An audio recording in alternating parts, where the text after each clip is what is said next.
हमारे देश में सबसे ज़्यादा सम्मान वाले जॉब्स को अगर गिना जाता है तो उसमें सबसे पहला नाम आता है एक आईएएस ऑफिसर का। आईएएस ऑफिसर इंडिया का सबसे रेपुटेड जॉब है, सबसे प्रेस्टिजियस जॉब है और काफ़ी सम्मान के साथ देखा जाता है। हमारे देश में आईएएस ऑफिसर को समाज उसको काफ़ी वैल्यू देती है और वो बहुत ही रुतबे वाला जॉब माना जाता है। अगर आप उन यंगस्टर्स में हैं जो आप आईएएस बनना चाहते हैं, अपने देश की सेवा करना चाहते हैं, अपने देश को सिस्टम से जुड़ना चाहते हैं और सिस्टम में रहकर सिस्टम में कुछ चेंजेस लाना चाहते हैं, अपने देश को आगे बढ़ाना चाहते हैं, तो आईएएस ऑफिसर की जॉब आपके लिए है। और अगर आपको जानना है कि आईएएस ऑफिसर बनने के लिए क्या क्या करना पड़ता है, क्या पढ़ना पड़ता है और कैसे हम उस स्टेज तक पहुंच सके, तो ये वीडियो आपके लिए है। और इस वीडियो में हम डिस्कस करने जा रहे हैं कि एक आईएएस ऑफिसर होता क्या है और इसमें कितने सारे पोस्ट होते हैं, आईएएस ऑफिसर का काम क्या होता है और वो कहाँ पे पोस्टिंग की जाती है, उनको करना क्या होता है, आईएएस ऑफिसर बनने के लिए हमको कौन सा एग्ज़ाम क्लियर करना होता है, उस एग्ज़ाम में बैठने के लिए हमारी एलिजिबिलिटी कितनी होनी चाहिए, हमारी एज कितनी होनी चाहिए, हम उस एग्ज़ाम को कितनी बार दे सकते हैं, उसमें चांसेस कितनी होती है सिलेक्शन होने के, हमको क्या क्या पढ़ना पड़ता है और फिर अंत में बात करेंगे कि आईएएस ऑफिसर की सैलरी कितनी होती है। तो आप इस वीडियो में मेरे साथ बने रहिए और मैं आपको एक एक करके सारे एस्पेक्ट पर बातें करूंगा। सबसे पहले बात आते हैं कि आईएएस ऑफिसर होता क्या है। तो जब भी कोई अगर इंसान बोलता है कि वो आईएएस बनना चाहता है या आईएएस की तैयारी कर रहा है, तो कुल मिला के वो तैयारी कर रहा होता है सिविल सर्विसेज की। सिविल सर्विसेज के अंदर काफ़ी सारी चीज़ें आ जाती है, जैसे कि IAS Indian administrative service, IPS यानी इंडियन पुलिस सर्विस और आईआरएस, आईएफएस, ऐसे करके 24 सर्विसेज जो होते हैं को टोटल वो सारे आ जाती है सिविल सर्विसेज में। और इस सिविल सर्विस का एग्ज़ाम जो है यूपीएससी लेती है, यूनियन पब्लिक सर्विस कमीशन, हर साल।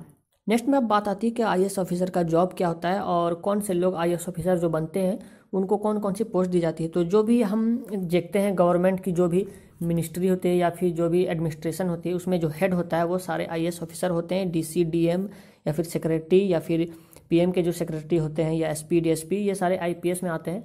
कुल मिला के ये जो सारे सिलेक्टेड होते हैं सिविल सर्विसेज एग्जाम में, वो सारे यहाँ पे पोस्ट होते हैं और देश के काम में योगदान अपना देते हैं। नेक्स्ट में हम बात करते हैं क्वालिफिकेशंस की।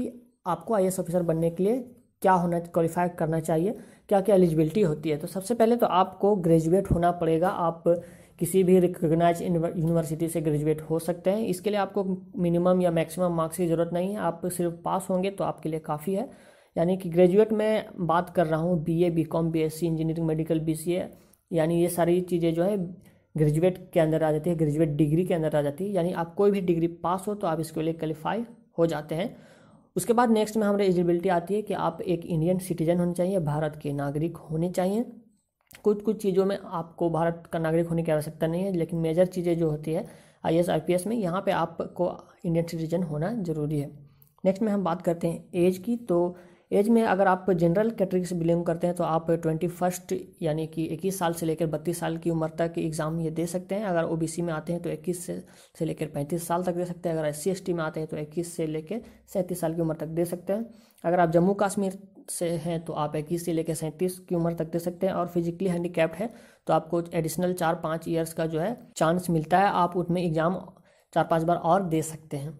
तो यह भी एज की बात। नेक्स्ट में अब बात आती है अटेम्प्ट्स में, आप कितनी बार ये एग्ज़ाम दे सकते हैं, इसकी अटेम्प्ट्स से आप कितनी लिमिट है और कितने बार आप इसको क्वालिफाई करने के लिए ट्राई कर सकते हैं। तो अगर आप जनरल से बिलोंग करते हैं तो आप 6 अटेम्प्ट दे सकते हैं 32 ईयर की एज तक, 21 से लेकर 32 तक। अगर आप एससी एसटी से बिलोंग करते हैं तो आपके लिए कोई भी लिमिट नहीं है, यानी 21 साल से लेकर 35 साल तक आप जितने भी ईयर्स हैं सब कितने भी बार आप दे सकते हैं। 21 से 35 के बीच आपकी एज होनी चाहिए। अगर ओबीसी से बिलोंग करते हैं तो आप 9 अटेम्प्ट्स दे सकते हैं 35 ईयर तक।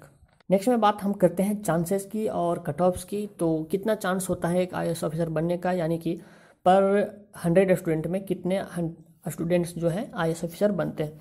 तो अगर हम चांस की बोले और परसेंटेज की तो 0.21% होती है आपके आईएएस ऑफिसर बनने की, जो कि काफ़ी कम है। यानी कि एक और एग्जांपल हम समझते हैं कि 12 लाख स्टूडेंट्स ने पिछले साल एग्ज़ाम का फॉर्म भरा था और उसमें से सिलेक्ट हुए थे सिर्फ 1099 जो आईएएस ऑफिसर बने थे।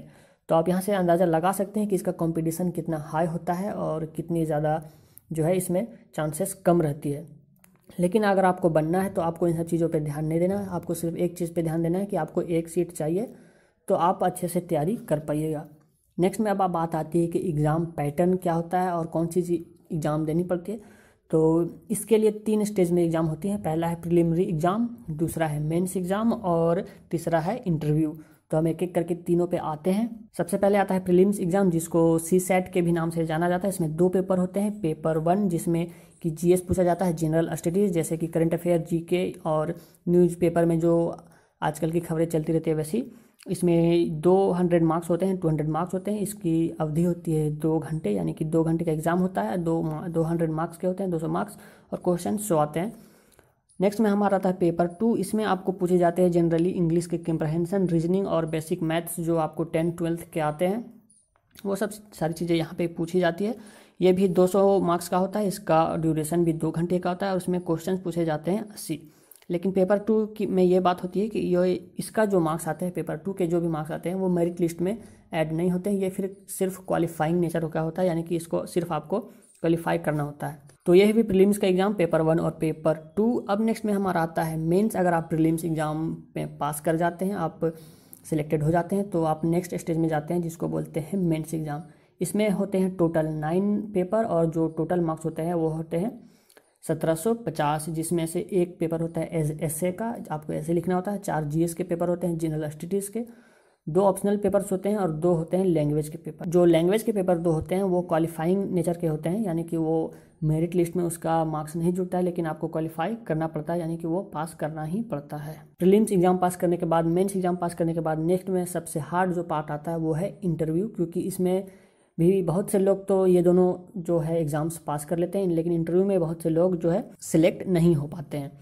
और सिलेक्ट इसमें मेन चीज़ें यहाँ पे ये चेक कर जाती है कि आपका कम्युनिकेशन स्किल कैसा है, आपकी बॉडी लैंग्वेज कैसी है, आपका कॉन्फिडेंस कितना है, बात करने का तरीका क्या है, ड्रेसिंग सेंस क्या है, ये सारी चीज़ें आपकी चेक की जाती है, जिसमें अधिकतर लोग जो है फेल हो जाते हैं। और कुल मिला के जितने भी सिलेक्टेड होते हैं इन दोनों एग्जाम को पास करने के बाद, उसमें से आधे बच जाते हैं जो इंटरव्यू में पास हो पाते हैं और जिनको लगती है जॉब एक IAS ऑफिसर की, सिविल सर्विसेज की। तो ये हुई सिलेक्शन की पूरी बात। अब हम बात करते हैं लास्ट में, जो कि है सैलरी की। आपको सैलरी कितनी मिलती है, आप देश की सेवा में लगे हैं, आप अब कितना सैलरी अर्न कर सकते हैं और आपकी इनकम क्या होगी।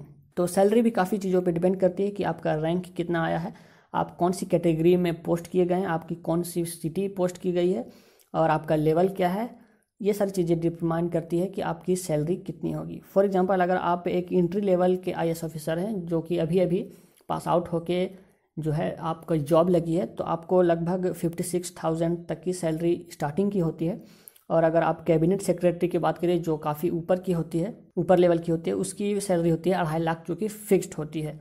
और आपकी जो प्रमोशन होती है वो हर 4-5 साल में होते रहती है, जिसके कारण आपकी सैलरी भी बढ़ती रहती है और आपका प्रमोशन होते रहता है। तो यह भी सैलरी की बात। और उसके अलावा साथ साथ आपको फ्री में इलेक्ट्रिसिटी व्हीकल, जो सरकारी गाड़ी आपको मिलती है बत्ती वाली, या फिर आपको जो घर मिलता है सरकार की तरफ से, ये सारी चीज़ें एडिशनल होती है जो अन्य किसी भी जॉब में आपको नहीं मिलती। कोई भी कॉर्पोरेट जॉब, कोई भी प्रोफेशन में ऐसी जो सुविधाएं हैं और नहीं मिलती है, ये सिर्फ एक IAS ऑफिसर को ही स्पेशली मिलती है।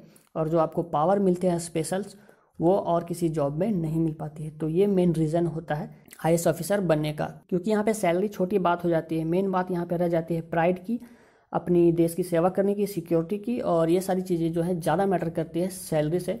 इसलिए लोग IAS ऑफिसर बनना पसंद करते हैं। तो उम्मीद करता हूँ ये वीडियो आपको पसंद आई होगी और आपको समझ में आई होगी कि IAS ऑफिसर बनने का सफ़र कैसा होता है, क्या क्या हमको करना पड़ता है। अगर आप भी एक IAS ऑफिसर एस्पेरेंट है, आप भी आगे बढ़ चल के भविष्य में IAS ऑफिसर बनना चाहते हैं, देश की सेवा करना चाहते हैं, तो मुझे कमेंट में लिख के बताएं।